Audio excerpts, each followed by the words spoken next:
Planning permission and building regulations. What is the difference?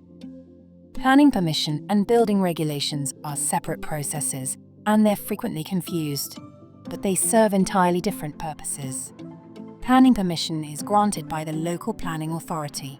It controls whether development is acceptable in land use and external appearance terms, essentially, whether what you're doing is appropriate for the site and its surroundings. Building regulations are different. They set minimum standards for structural safety, fire safety, means of escape and accessibility, and are administered by a building control body.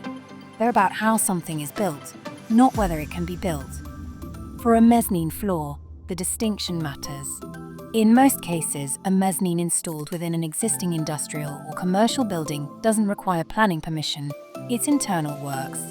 But building regulations approval is required in all cases, without exception. Both must be assessed independently before work begins.